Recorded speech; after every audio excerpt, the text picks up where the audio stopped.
Hi and welcome to our YouTube channel. I'm Dr. Béla Vasas. I'm a consultant histopathologist from Department of Pathology, University of Szeged. We're going to start to discuss the huge topic of hematopathology. This is the first lecture of a 3-lecture series. In this video, I'm talking about some of the most important aspects of the physiology and histology of normal blood, bone marrow, and hematopoiesis. Then we will continue with the disorders of the red blood cells, focusing primarily and discussing the most frequent types of anemias. And our last topic for today will be the acute and chronic myeloid leukemias and the related clonal disorders of the bone marrow. But first, let's elucidate what is hematopathology. Hemato, or simply just hemo, means blood. So it is the study of diseases and disorders affecting the blood cells and any organs involved in hemopoiesis, such as the bone marrow, the spleen, the lymph nodes, and the thymus. A physician who is involved in the histological diagnosis of these diseases is called a hematopathologist, who is a highly specialized expert in diagnosing these diseases. The clinical branch of medicine which is involved treating the patients suffering from these diseases is called hematology. So let's start with the quick revision. We all know that blood is a highly specialized type of connective tissue that consists of cells suspended in a constantly moving and circulating extracellular fluid known as the plasma. If we draw fresh blood from a person's vein, put it in a test tube that contains anticoagulant agent like heparin, for example, which will prevent blood clotting, and then put the tube into a centrifuge, then spin it. 3 layers will appear after centrifugation, because the heavier, more dense components are pulled to the bottom and the lighter, less dense components rise to the top. About 45% of the blood is going to be the cellular component, the red blood cells, the white blood cells, and the thrombocytes. Majority these, of course, will be the red blood cells, or in other name, or erythrocytes. The remaining cells are the white blood cells, collectively called the leukocytes. Leuko means white. The packed red cell volume is also called the hematocrit. The leukocytes and the thrombocytes appear in a thin, middle whitish layer known as the buffy coat. The reference ranges of the absolute number of cells per microliter as well as the relative number of leukocytes are included on the image. These are the normal complete blood count, or CBC values, which are important to remember for your further clinical studies. The plasma is making up the remaining 55% on the top of the column. In this talk, we don't want to discuss the disturbances and diseases of the plasma. This will be covered in your pathophysiology lectures. We will focus exclusively on the diseases of the blood cells. All mature blood cells have a fairly limited lifespan. The body must constantly form new ones in order to maintain the homeostasis. This process is called hematopoiesis. The normal site of production of all blood cells is the bone marrow in adult individuals. This is one of the largest organs of our body. The total mass is approximately 1,500 grams. Under normal conditions, the bone marrow is going to adjust production of blood cells in response to the body's needs. Bone marrow lies within medullary cavity of long bones and in spaces of spongy bone. In this example, you can see the head of the femur, which contains a spongy bone trabeculae. This is a good example to demonstrate that there are 2 types of bone marrow based on gross examination: the red marrow and the yellow marrow.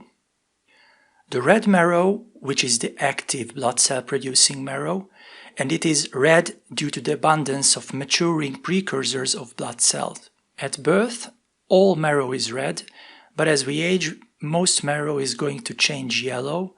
Only some bones retain hematopoietic capacity in normal conditions, such as the flat bones and the vertebrae. The yellow marrow is inactive, filled with adipose tissue and only few hematopoietic stem cells. In adults, the marrow is normally yellow in the diaphysis of the long bones, such as the femur. Interestingly, when the body experiences increased needs of blood cells, such as in severe hypoxia or significant blood loss, yellow marrow can turn red again due to hematopoietic hyperplasia. Another important cause of yellow marrow turning to red bone marrow is neoplasia, such as acute or chronic myeloid leukemias. This photograph illustrates the normal adult diaphysis of the femur, which contains inactive yellow bone marrow. In some pathological conditions, like myeloid neoplasias, the yellow marrow can turn red, which indicates pathologic proliferation of abnormal blood cells and precursors. This is an oversimplified cartoon that tries to illustrate the hematopoietic marrow or hematopoietic niche. Besides the bony trabeculae, this is composed of three compartments. Number one is the reticular, also called net-like stroma, composed of reticular cells and a delicate network of reticular fibers that support all these cell types. Number two is the hematopoietic compartment, or also called hematopoietic cords, which is the true parenchyma of the bone marrow and contains all the stem cells and maturing cells of hematopoiesis. The third compartment is the sinusoidal capillaries, lined by endothelial cells through which platelets and mature blood cells can squeeze into the circulation.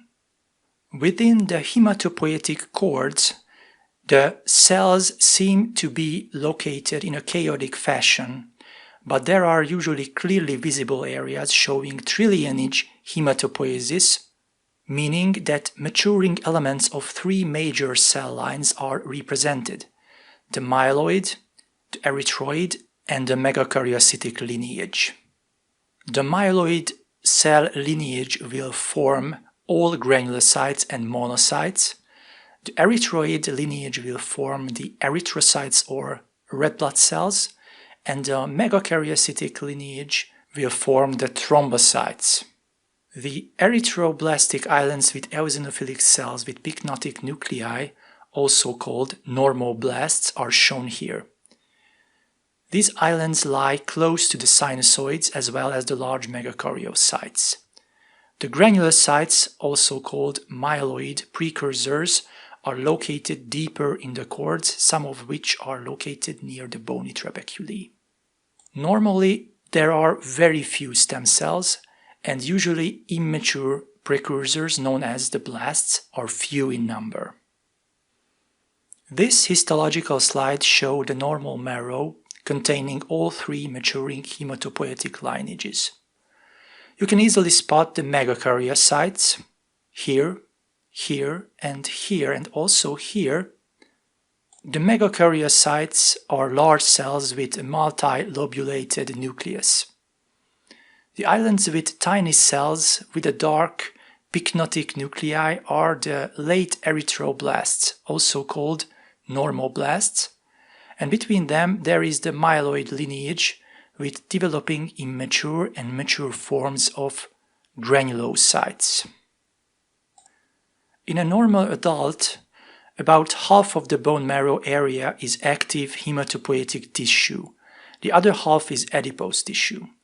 The proportion of hematopoietic cells is called the cellularity of the bone marrow. In a marrow biopsy, pathologists always score the cellularity.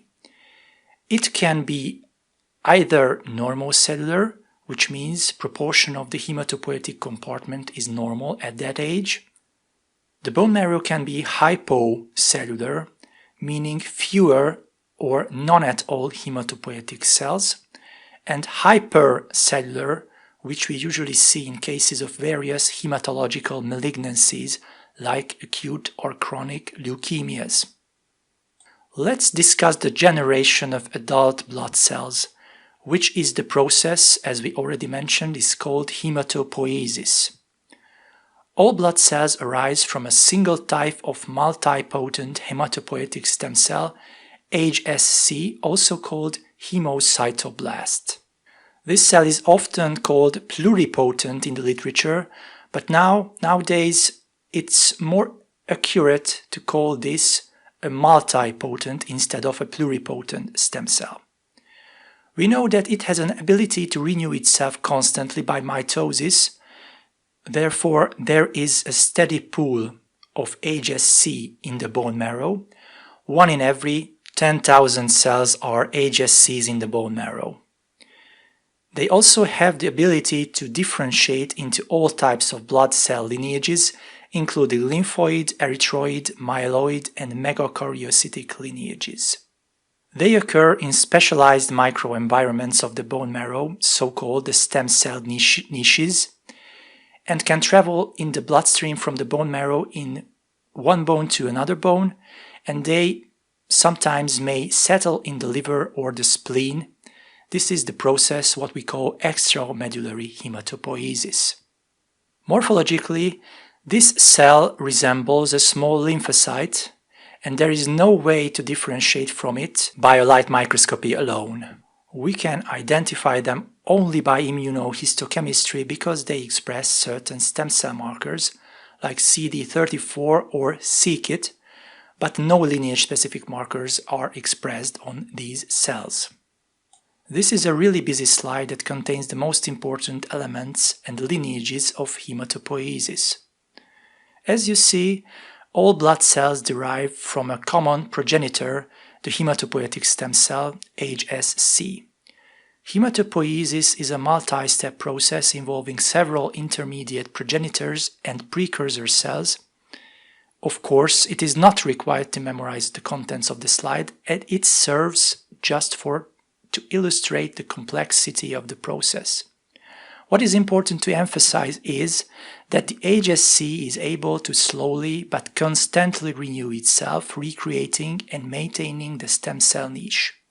It can also differentiate into lineage-specific progenitor stem cells, namely the common myeloid and common lymphoid progenitor. These cells lose their multipotency and become committed to these lineages. They start to express surface receptors for a specific stimulating factor.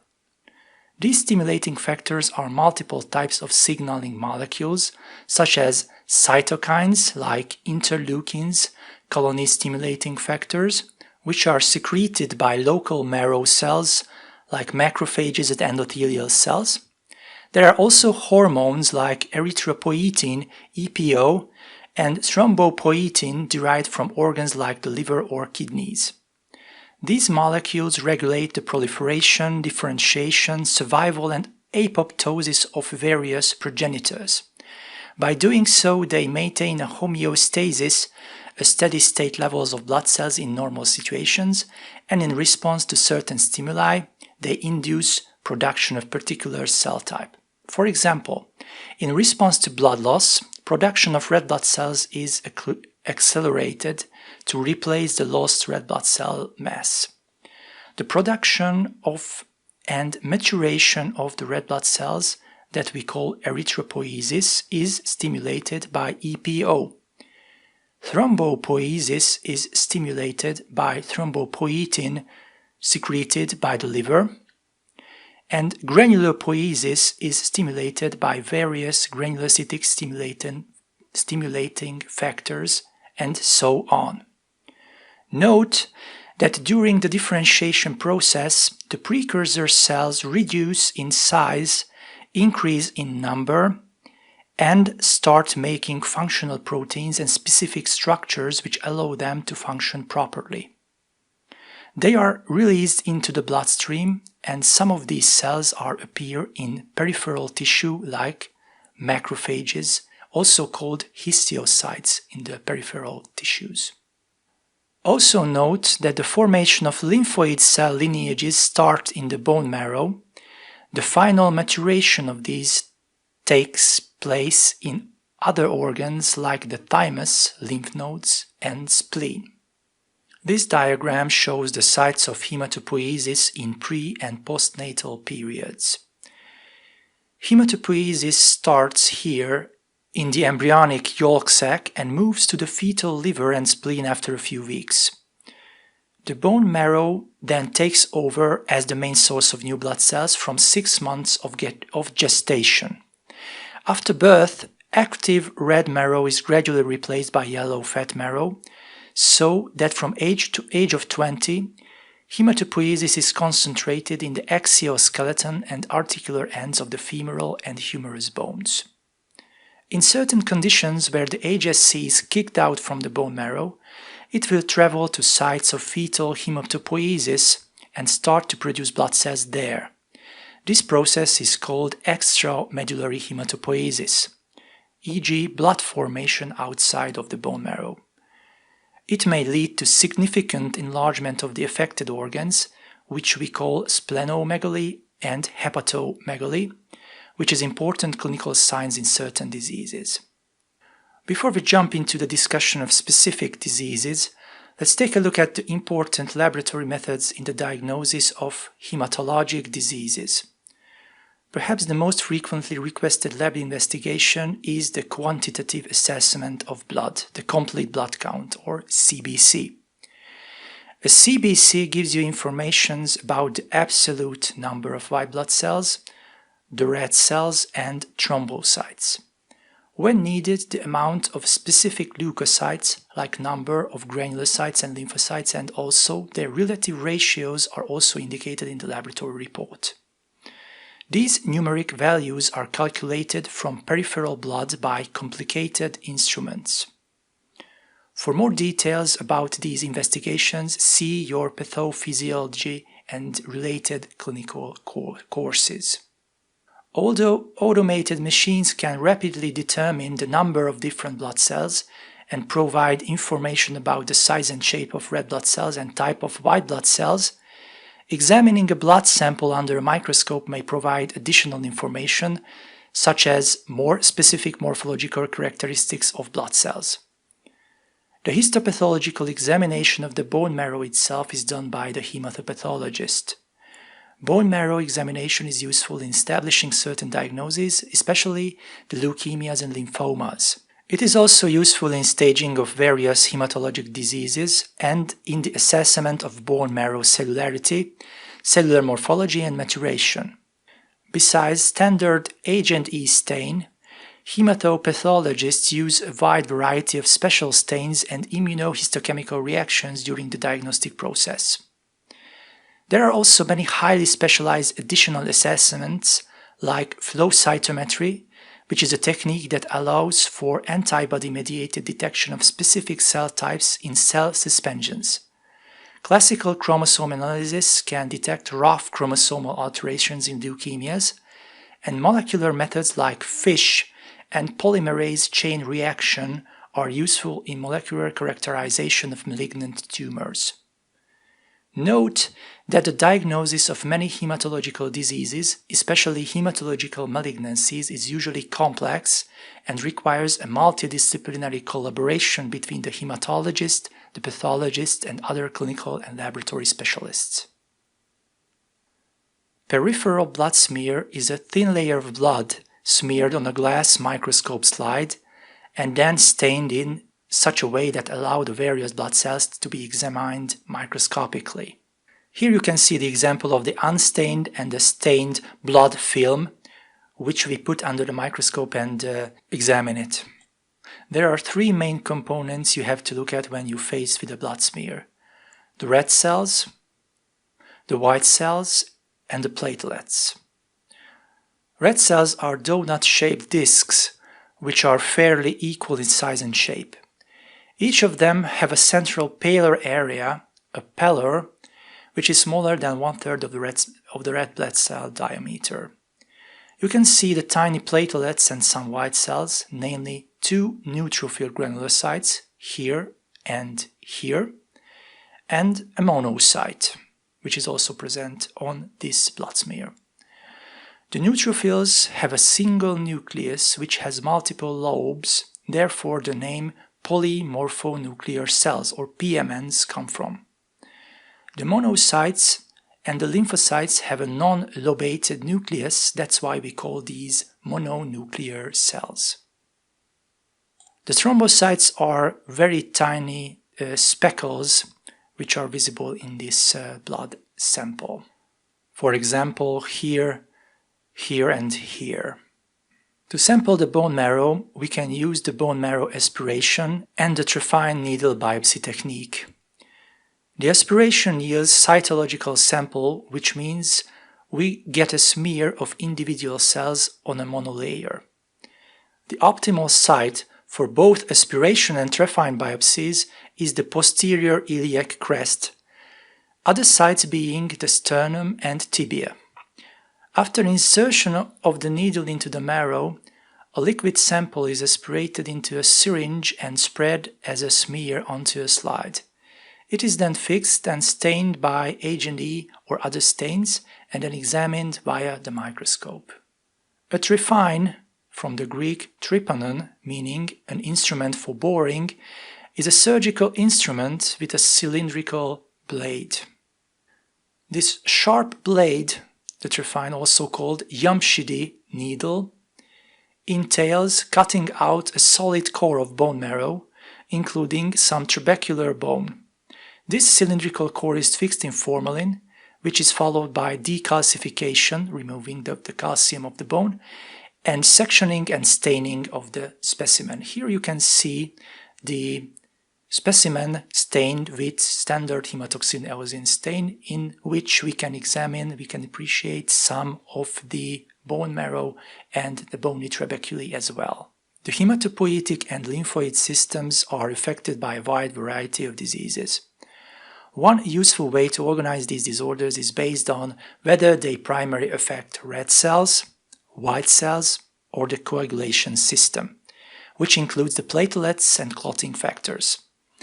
The specific disease entities may manifest in characteristic signs and laboratory findings, and we may classify these diseases based on these findings. For example, the red cell disorders may appear in the form of anemias, which is a decrease in the circulating red blood cell mass and the hemoglobin content in the blood. The opposite manifestation is erythrocytosis, in which there is an abnormally high red blood cell count in the peripheral blood. Similarly, the white cell disorders may appear as abnormally low leukocyte count, and so on. The coagulation system disorders appear as abnormal clotting or abnormal bleeding tendency of the patient. Clot or bleed. Some diseases may appear as bilineage or trilineage cytopenias.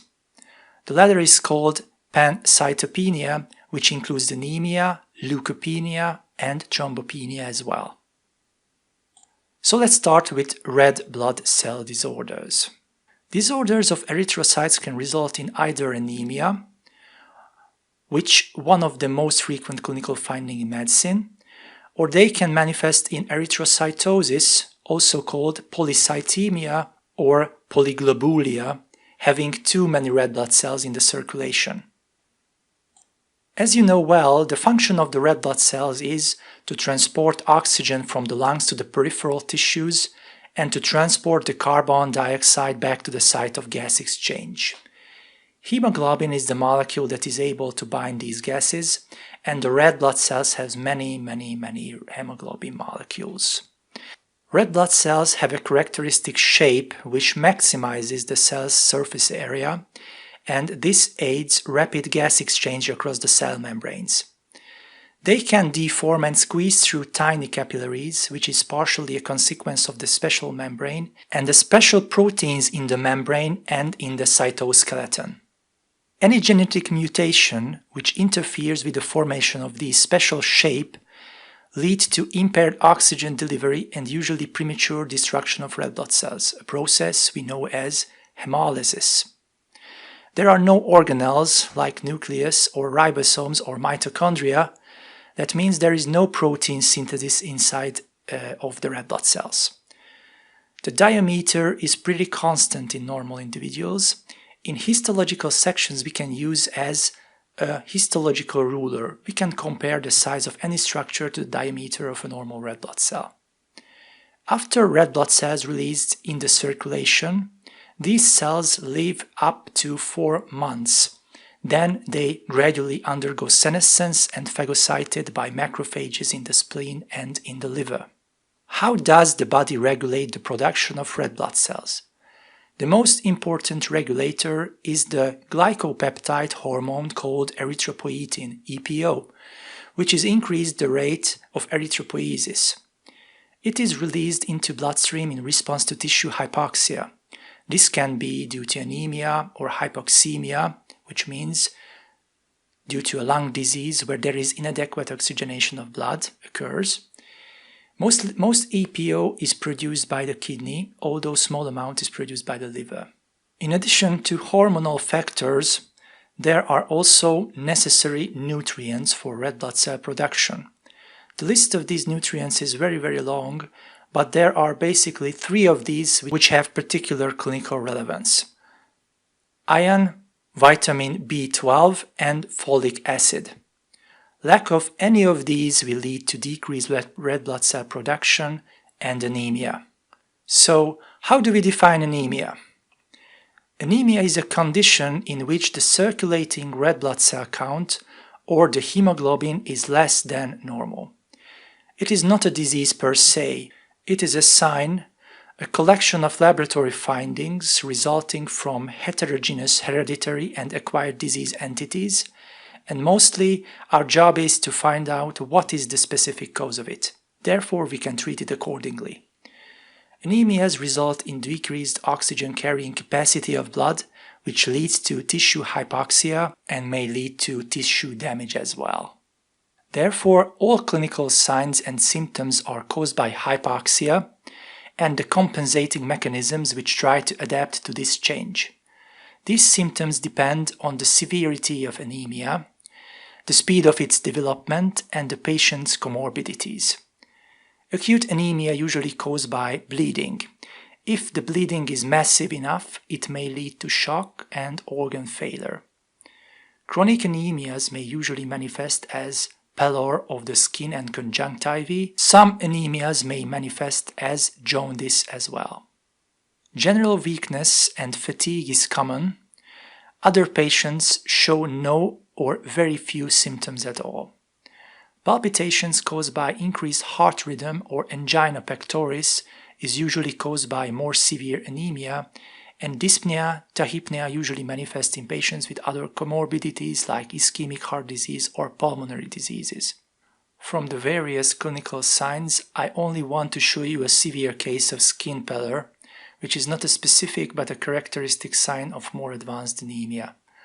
On the left, you see the pale whitish color of the anemic patient's hand color, and on the right you can see there is the normal control. How can we determine the severity and the type of anemia? There are some important lab values that help us in the diagnostic process. I only want to just touch this topic. I leave the more detailed discussion of these to the clinical colleagues. The red blood cell count is the absolute number of erythrocytes in a microliter or cubic milliliter of blood. The normal values are indicated on this slide. It's approximately 4.5 to 5.5 millions for men and 4 to 5 million in women. The normal value of hemoglobin concentration is indicated here. Hematocrit, as we previously mentioned, is packed red cell volume, a ratio of the volume of red blood cells to that of the whole blood, expressed as a percentage. If we draw fresh blood and put it in a test tube that contains anticoagulant and then we centrifuge the tube, the lowest portion will be the packed red cell blood volume, and the hematocrit is the volume percentage compared to the whole blood, as you see here. The normal hematocrit is approximately 45%. The plasma is 55%, as you see here in this image. Another important laboratory index is the mean corpuscular volume, or MCV. This is the average volume or size of a single red blood cell. This volume, as you may expect, is very, very tiny. We measure it in femtoliters, and the average volume of a red blood cell is around 90 femtoliters. If the red blood cell is smaller than 90 femtoliters, therefore the MCV is lower, we can call this cell a microcyte. Micro means small. In contrary, if the MCV is larger than normal, we call this cell a macrocyte. Macro is the term for large. Mean cell hemoglobin or mean corpuscular hemoglobin, MCH, indicates the mass of hemoglobin in a single red blood cell in picograms. If this value is low, that means there is little hemoglobin in each cell. That means these cells will stain paler on a blood smear under the microscope. This is what we call hypochromasia, or paleness of the red blood cell. Red blood cell distribution width, or RDW, a parameter which reflects the degree of heterogeneity of red blood cell volume, which we call anisocytosis. Normally, the red blood cells are very similar in size and shape. If we draw a curve indicating the frequency of cells on the y-axis and the MCV on the x-axis, the normal shape of the curve is like this. This is what we call the Price-Jones curve. Most of the cells are 90 femtoliters in volume, and although there are also some larger and smaller ones, their number is low, therefore the curve is slim. The RDW is low, approximately 13%. If this parameter is elevated, the Price-Jones curve is wider, indicating more cells are larger and smaller than the normal, therefore it indicates anisocytosis, increased size variation of the red blood cells. This may be important in certain types of anemias. Reticulocyte count is the percentage of reticulocytes in the peripheral blood. Reticulocytes are larger, spherical bluish, immature red blood cells derived from the bone marrow liberated into the circulation. The circulating reticulocytes mature into fully mature red blood cells in about 1 day. They contain a reticular mesh-like network of ribosomal RNA and may be stained to indicate this with special stains like methylene blue stain. They have no nucleus anymore.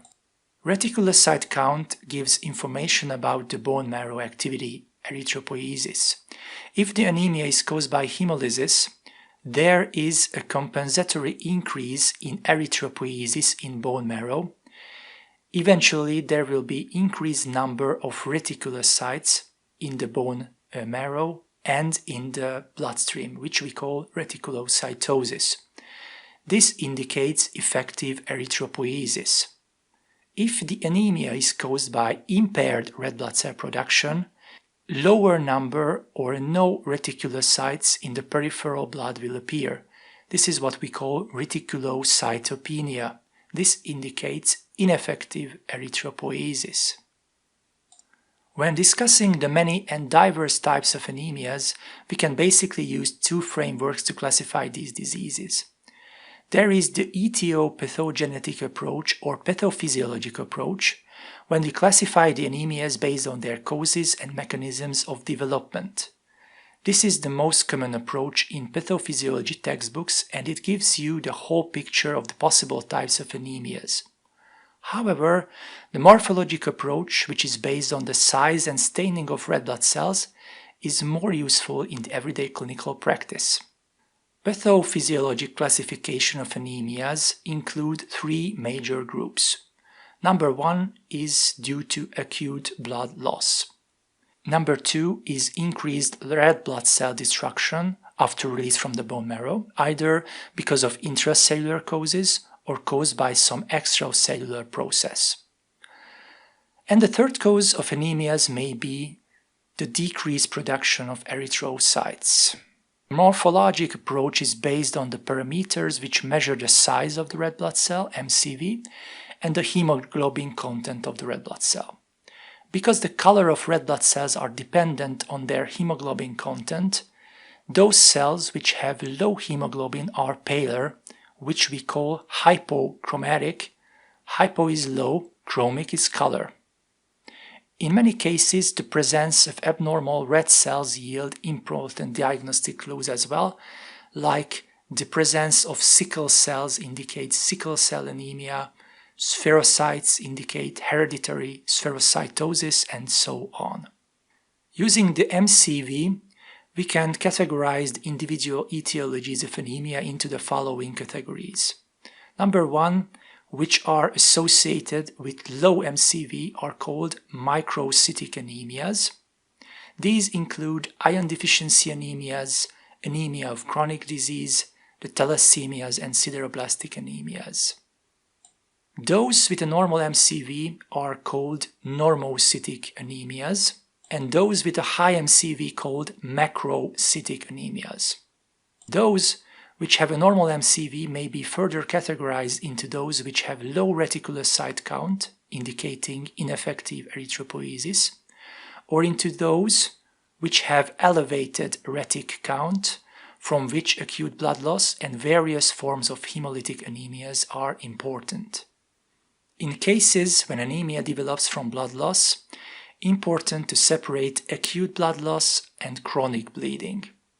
When bleeding is acute, it may be due to tearing of blood vessels caused by unnatural causes like accident or traumatic wound, or due to natural causes like ruptured aortic aneurysm or esophageal varices, gastric or duodenal ulcers, ruptured ectopic pregnancy, and so on.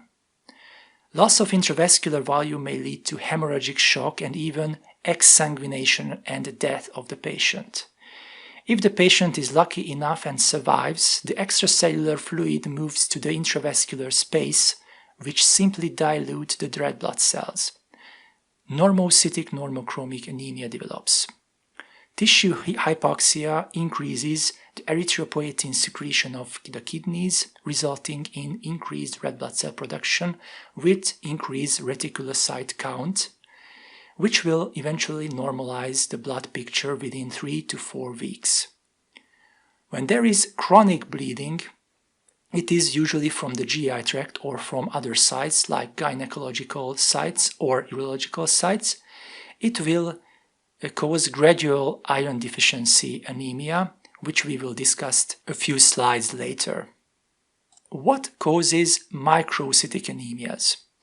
Remember the definition of a microcyte. These are small cells with lower MCVs. Because most of these diseases result from the impaired hemoglobin synthesis, the mean hemoglobin concentration, the MCH, is also low, and the cells are pale under the microscope, what we call hypochromasia. We will discuss only the most important causes of microcytic anemia, the iron deficiency anemia and anemia of chronic disease. Before we discuss the iron deficiency anemia, let's do a quick recap about the iron metabolism. The following slides are intended to help you understand the anemia topic, and we will not ask you any specific details about iron metabolism. However, it is really good to know a few things about it.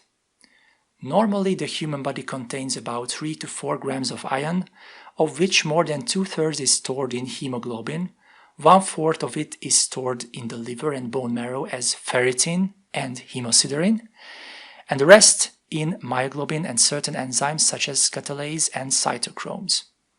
A small amount of iron is constantly circulates in the bloodstream, mainly bound to transferrin, which is a transport protein in plasma.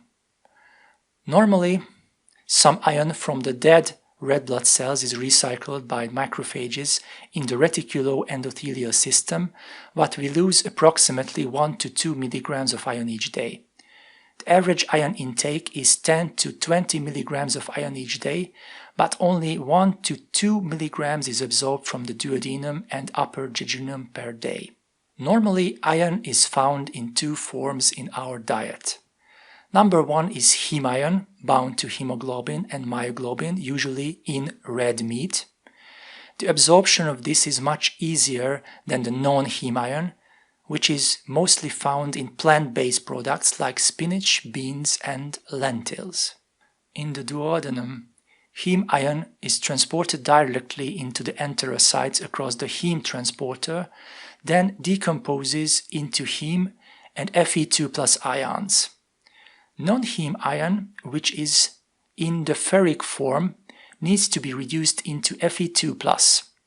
A group of enzymes collectively called ferrireductases are activated by the acidic pH from the stomach, reduce the ferric ion into ferrous form, then a metal transporter carries through the membrane. In the cytoplasm, Fe2 molecules bind to ferritin, which serves as a temporary storage of ion in many types of cells, including enterocytes and macrophages. When ion is needed in the body, some Fe2+ molecules are released from the ferritin and transported to the blood. The ion transport across the enterocyte basolateral membrane is carried out by ferroportin. In the blood, Fe2+ is reoxidized to Fe3+ by membrane-bound hephaestin or the plasma ceruloplasmin, and immediately bound to the major ion-binding plasma protein apotransferrin to form transferrin. Plasma transferrin binds to transferrin receptor-bearing cells, including erythroid cells, hepatocytes, and muscle cells, where it is endocytosed in the cells and used in various biochemical processes, mainly in build-up hemoglobin.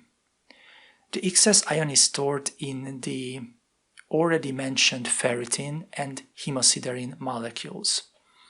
Under normal circumstances, nearly all ferritin is found in the cytoplasmic compartment of cells with a small soluble fraction in the blood, so we can measure the concentration in the blood. In most circumstances, the level of serum ferritin correlates closely with the level of intracellular ferritin, thus providing a useful measure in total body ion storages. Hemosiderin, an aggregated ion-rich ferritin degradation product, appear as golden brown cytoplasmic aggregates, which stains well with the Prussian blue stain. When the ion stores are high, the liver produces a protein called hepcidin, which degrade the ferroportin on the membrane of the enterocytes. Ferroportin also present in macrophages, so in high hepcidin concentration, ion is not absorbed from the duodenal cells, and by shedding from the epithelium, excess ion is removed, and ion cannot be liberated from the macrophage stores. Ion deficiency anemia is very common. It is the commonest form of anemias worldwide. It can develop as a result of four main causes: decreased intake, decreased absorption, increased demand, and increased loss of ion.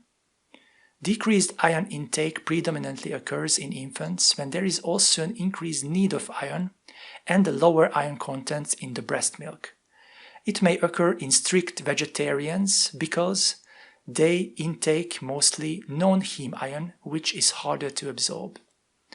Decreased absorption or malabsorption may occur when there is a decrease in stomach acid production, because hydrochloric acid is needed to reduce ferric ion to absorbable ferrous ion. Furthermore, malabsorption can also occur in inflammatory bowel disease, Crohn's disease, or in gluten-sensitive enteropathy, both of which cause inflammation and destruction of the duodenal cells or the duodenal villi. Increased demand can occur in children and adolescents because the rapid growth increases the blood volume as well. Pregnant women need more iron because the developing fetus also uses it during its development.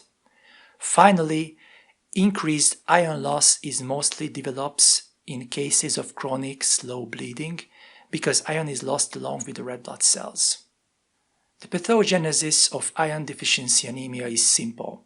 Because iron is a component of heme, a deficiency leads to decreased heme and therefore decreased hemoglobin synthesis, which will result in microcytic and hypochromic anemia. Small and pale red blood cells will form. The peripheral blood smear shows microcytic and hypochromic anemia, as we mentioned previously, with an increased anisocytosis. Some cells are bigger and some cells are smaller, as indicated in this picture.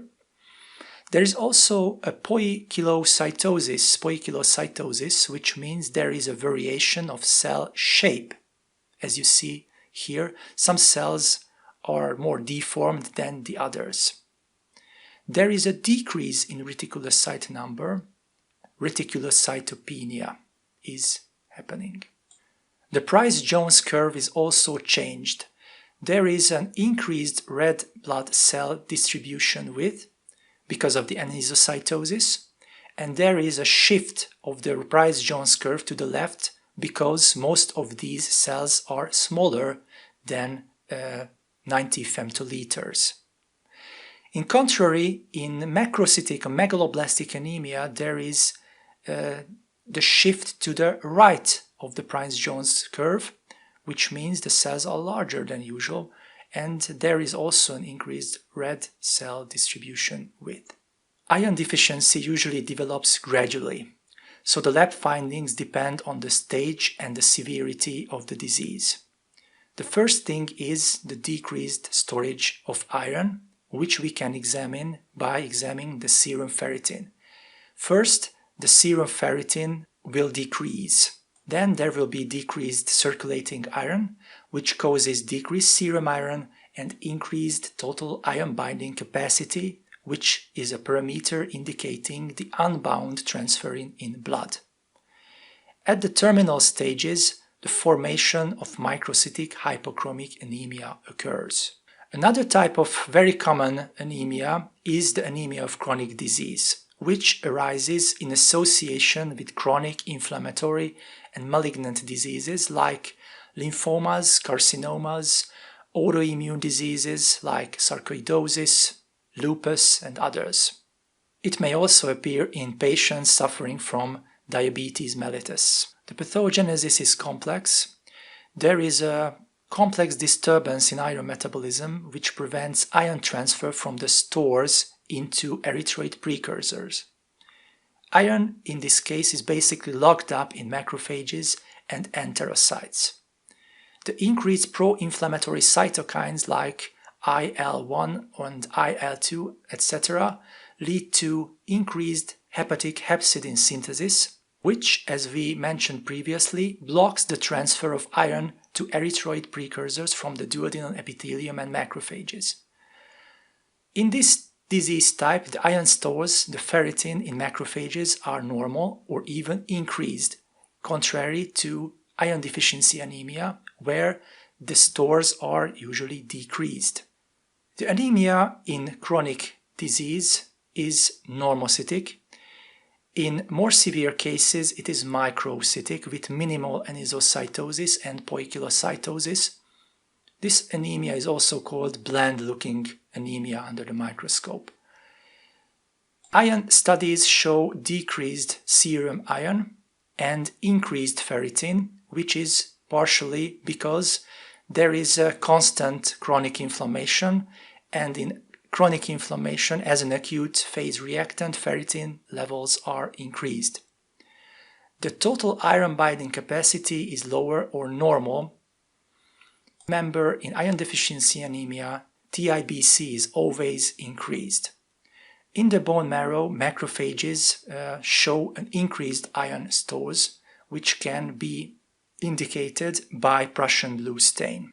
Iron deficiency anemia and anemia of chronic disease can occur at the same time together.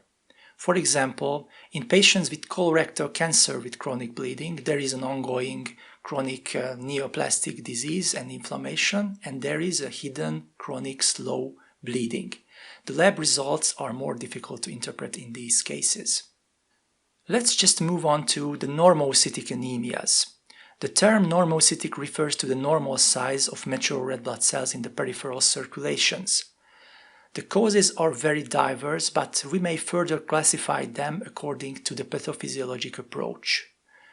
It can develop as a result of four main causes: decreased production, either because of marrow failure or because of ineffective stimulation of erythropoiesis. The third cause is acute blood loss, which we mentioned previously. The fourth, when there is increased destruction of red blood cells due to hemolysis. Marrow failure mostly caused by aplastic anemia or marrow suppression by chemotherapy or radiation therapy. In myelofibrosis and myelophthisis, the bone marrow is gradually replaced by collagen or tumor, therefore extramedullary hematopoiesis occurs, what is usually unable to maintain the body's normal red blood cell needs. In these cases, the reticulocyte counts are lower than normal. However, the erythropoietin levels are high because of the increased hypoxemia in the blood. Anemia of chronic renal failure is predominantly caused by decreased erythropoietin secretion. However, in uremia, the suppression of erythrocyte precursors plus a minor hemolytic component may act as contributing factor to anemia. In cases of acute blood loss and hemolysis, there is an increased erythropoietin and increased reticulocyte count. Let's continue with the prototype of decreased cell production, aplastic anemia. Aplastic anemia is a misleading term because it is not just anemia. The term is applied to a syndrome of bone marrow failure due to the suppression of the trilineage myeloid stem cells, leading to decreased hematopoietic tissue in the bone marrow and with pancytopenia in the blood. The suppression of myeloid stem cells caused the suppression of all other erythroid, megakaryocytic, and myeloid progenitors, so they gradually decrease in number. The bone marrow eventually becomes hypocellular, and anemia, thrombopenia, and granulopenia develops in the peripheral blood. Patients suffer the consequences of decreased oxygen carrying capacity, increased tendency of bleeding and infections. Note that usually the lymphoid lineage is not affected by this process. The cause of stem cell suppression is mostly unknown. However, we think that the most immediate problem is the dysregulation of the immune system, which leads to destruction of bone marrow cells. But what triggers the abnormal immune response is mostly unknown. Also, there are some hereditary diseases like Fanconi anemia, which may also cause aplastic anemia. It can also develop secondary to cytotoxic drugs like cancer chemotherapeutics and other drugs or toxic chemicals like benzene or insecticides. Certain viral infections like hepatitis, HIV, EBV, CMV, or parvovirus B19 may be also involved in the pathogenesis of the disease. Another important cause is whole body irradiation, like the survivors of the nuclear accidents may develop this condition. Aplastic anemia may be reversible or it can be totally irreversible and leading to the patient's death. Peripheral blood in aplastic anemia shows reduced cellularity depending on the stage of the disease. The anemia is normocytic and normochromic, with a decrease in the reticulocyte number referred to as reticulocytopenia. The granulocytic and the thrombocytic count is decreased as well. The morphology of these cells is preserved. Usually there is a slight lymphocytosis in the peripheral blood, indicating an autoimmune component of the disease. Grossly, the bone marrow gradually becomes more and more fatty. On this image you can see the sternum is yellow, indicating a replacement of normal hematopoietic compartment by adipocytes. Normally, the sternum should be red in adult individuals, so you can clearly see that this is yellow. Under the right microscope, we see hypo or acellular marrow. The fat cells predominate the case, with some rare and scattered lymphocytes may be present. The hemopoietic stem cells are very few or absent.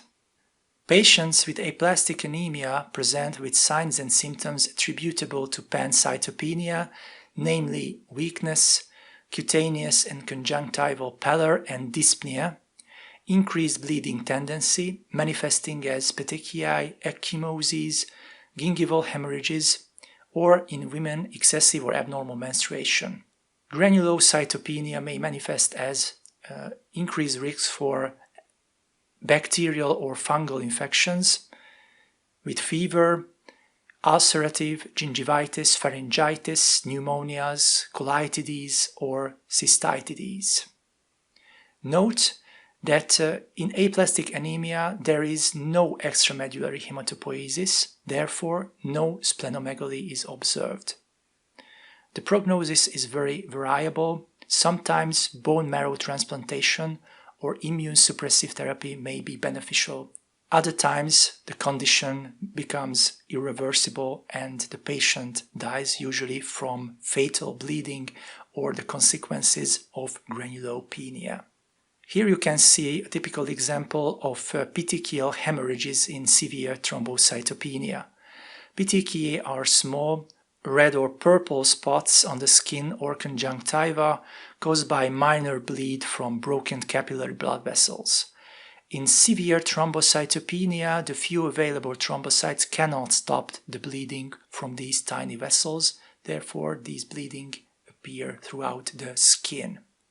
The differential diagnosis, the clinical differential diagnosis of aplastic anemia is wide. It includes myelofibrosis, myelodysplastic syndromes, and myelophthisis, the tumorous infiltration of the bone marrow. Cause of myelophthisis can be acute aleukemic leukemia, which we will define a little bit later, lymphomas, myeloma, or carcinoma metastases, usually from the lungs, breast, or prostate cancers.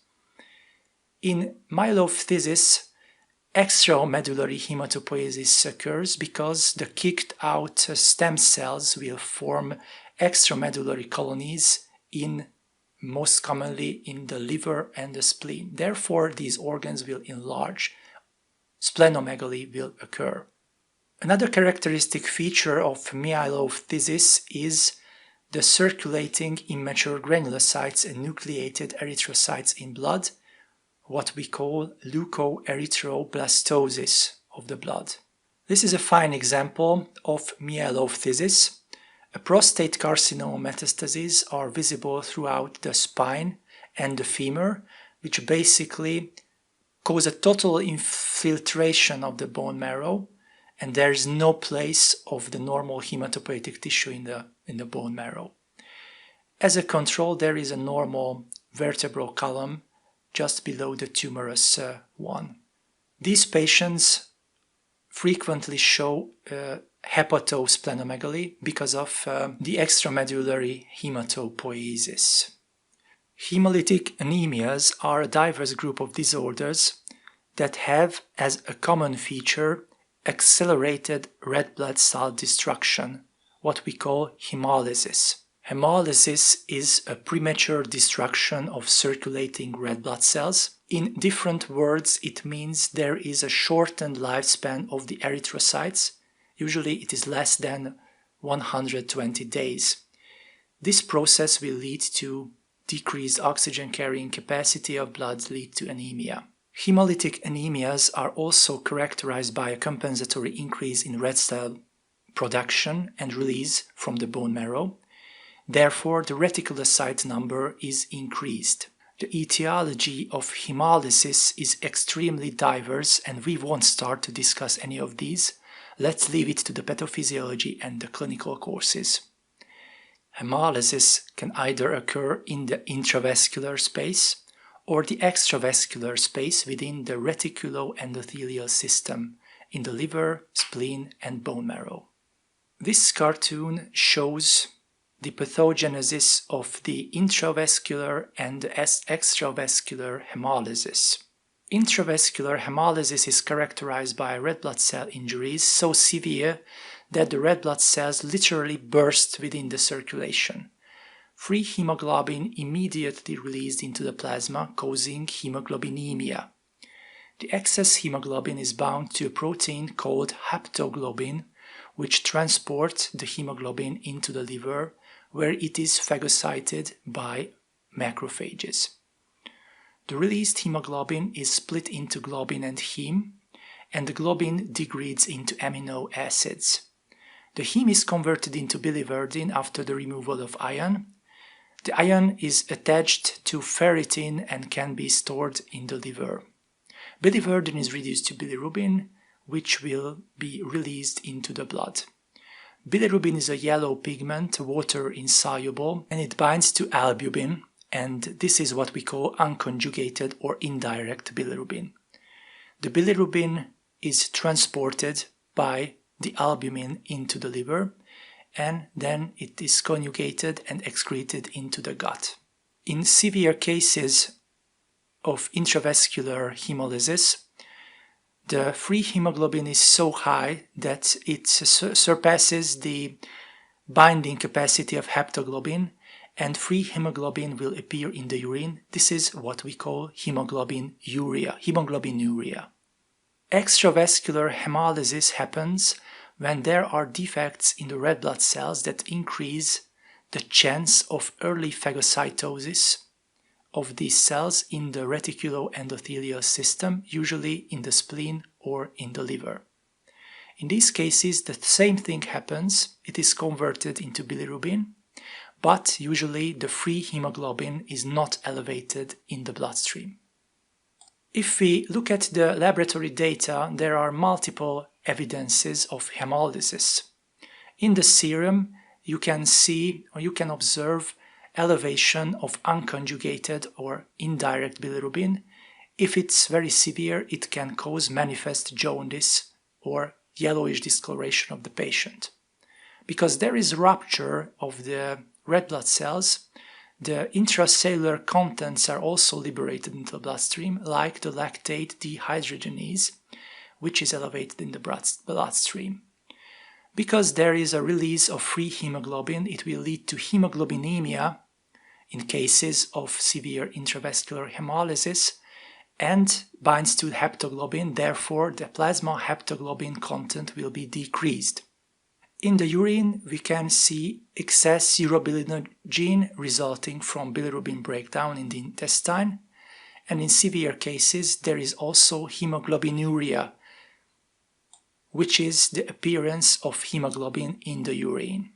The final type of anemias are the so-called macrocytic anemias, which refers to the increased size of mature red blood cells in the peripheral circulation. These red cells are big on the peripheral blood film.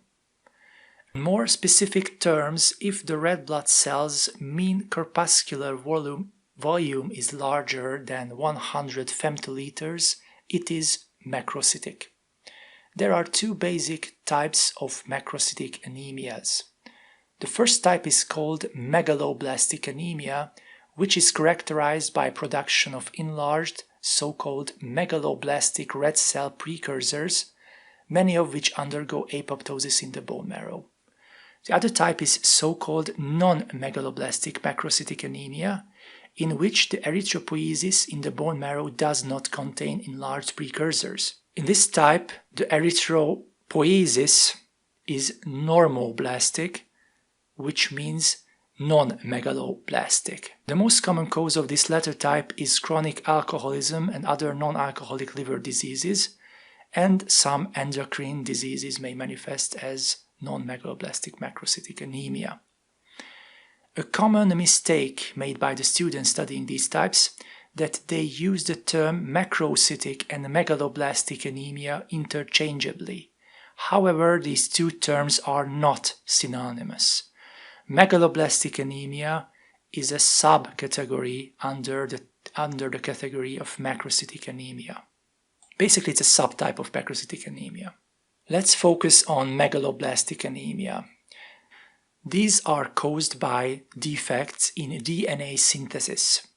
Anemia develops as a result of the production of enlarged erythroid precursors that are destroyed within the bone marrow, which we call ineffective erythropoiesis, as a result of their inability to undergo normal DNA replication and cell division.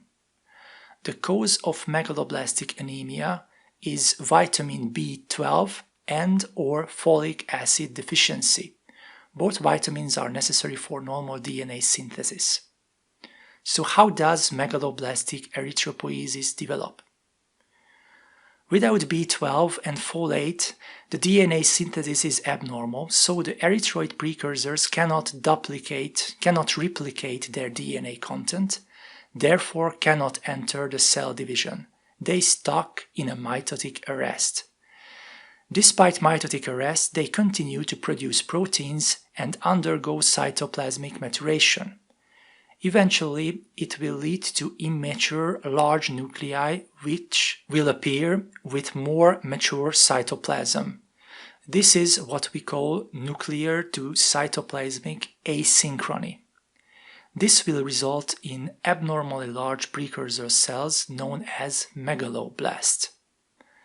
Some of these cells undergo apoptosis, which will result in anemia due to ineffective erythropoiesis.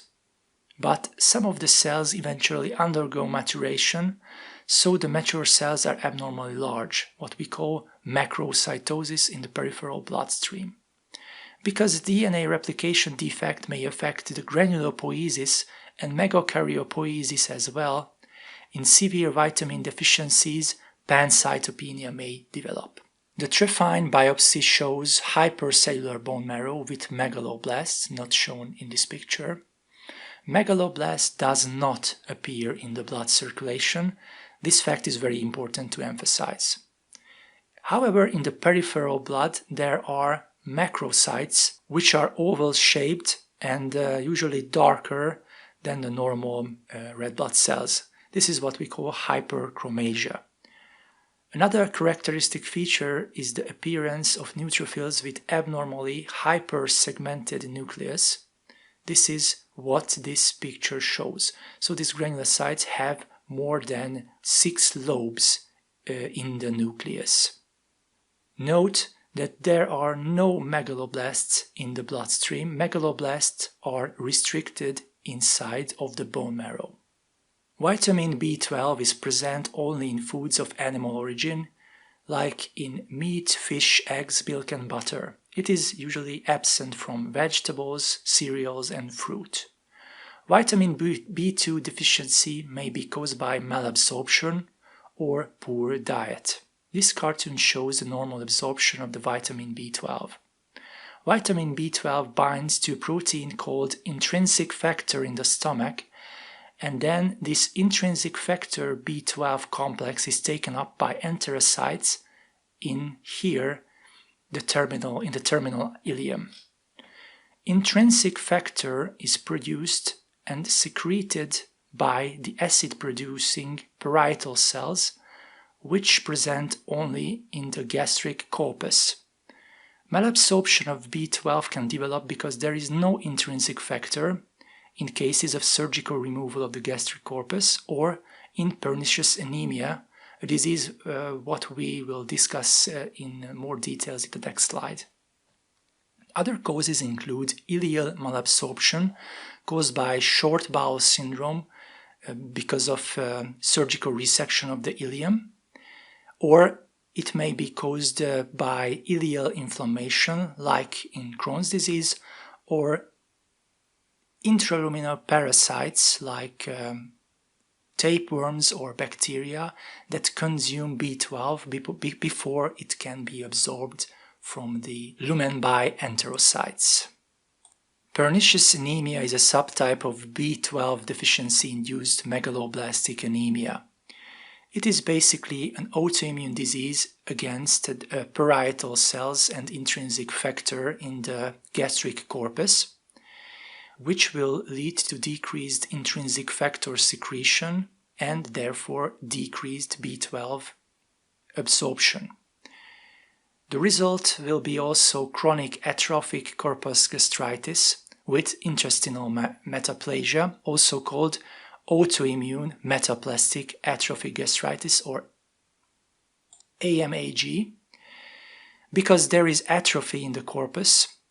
With intestinal metaplasia, it will increase the risk of gastric cancer in these patients.